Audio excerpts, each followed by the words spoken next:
नमस्कार दोस्तों, आदाब, सत श्री अकाल, जय जननी भारत। स्वागत है आपका हमारे इस इतिहास की गहराइयों में उतरते अद्भुत यात्रा में। आज हम बात करने जा रहे हैं भारत के सबसे रहस्यमय और शक्तिशाली साम्राज्य मगध के उदय की, जिसकी शक्ति ने न सिर्फ भारत को बल्कि पूरे दक्षिण एशिया की राजनीति, धर्म और संस्कृति को हिलाकर रख दिया था। और हां, इस वीडियो में आपको वो बातें भी पता चलेंगी जो सामान्य किताबें आपको कभी नहीं बताती।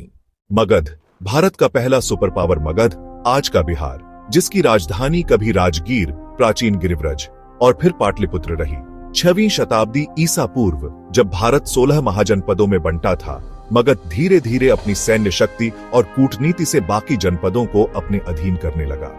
इतिहास की खास बात, मगध पहला ऐसा राज्य था जिसने युद्ध में हाथी बल, वॉर एलिफेंट्स को एक संगठित सैन्य यूनिट की तरह इस्तेमाल किया। यूरोप में तो सिकंदर के समय तक किसी ने इसकी कल्पना भी नहीं की थी। मगध के पहले शासक कौन था? असली संस्थापक किताबें कहती हैं मगध का पहला महत्वपूर्ण राजा बिंबिसार हार्यक वंश था, लेकिन पुरातात्विक प्रमाण और जैन साहित्य बताते हैं कि मगध का असली राजनीतिक संगठक बृहद्रथ था, जिसने पहले छोटे छोटे गणराज्यों को हराकर मगध की नींव रखी थी। बृहद्रथ का नाम महाभारत में भी आता है और कहा जाता है कि उसी की वंश परंपरा से आगे चलकर बिंबिसार राजा बना। बिंबिसार और मगध का विस्तार। बिंबिसार 558 ईसा पूर्व ने तीन राजकुमारियों से विवाह किया। कौशल की राजकुमारी कौशल देवी, लिच्छवी गणराज्य की राजकुमारी मद्र देश की राजकुमारी। यह भारत के इतिहास का पहला लिखित उदाहरण है राजनैतिक विवाह कूटनीति का। इससे मगध के 3 प्रमुख शत्रु स्वतः मित्र बन गए। बिंबिसार का साम्राज्य गंगा घाटी से लेकर चंपा, भागलपुर और सोन नदी तक फैल चुका था। मगध का अज्ञात युद्ध।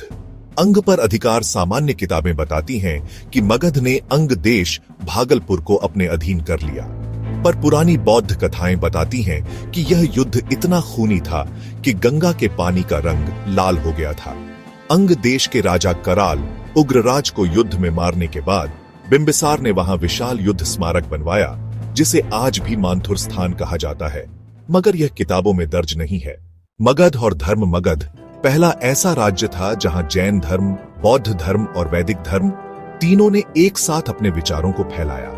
बुद्ध और महावीर दोनों मगध के समकालीन थे और दोनों ने बिंबिसार के दरबार में दर्शन कराए। रोचक तथ्य, पाली बौद्ध ग्रंथ दीघनिकाय में उल्लेख है कि मगध की सेना में स्त्रियों की भी विशेष टुकड़ी थी जो गुप्तचर और सैन्य संदेशवाहक का काम करती थीं।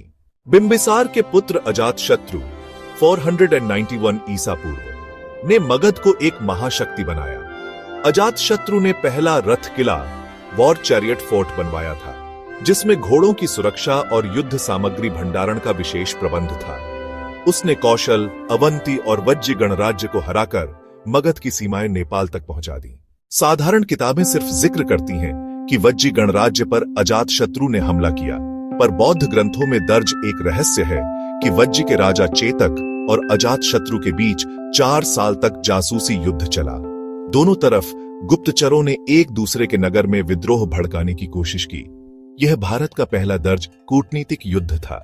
मगध का महत्व। भारत का पहला सुव्यवस्थित प्रशासनिक तंत्र, संगठित युद्ध, हाथी सेना, राजनैतिक विवाह, नीति का जनक, अंतर धार्मिक सह अस्तित्व की मिसाल, कूटनीति और जासूसी युद्ध की शुरुआत। तो दोस्तों, मगध का इतिहास सिर्फ एक साम्राज्य का नहीं, बल्कि भारतीय सभ्यता के राजनीतिक, सांस्कृतिक और धार्मिक विकास की नींव है।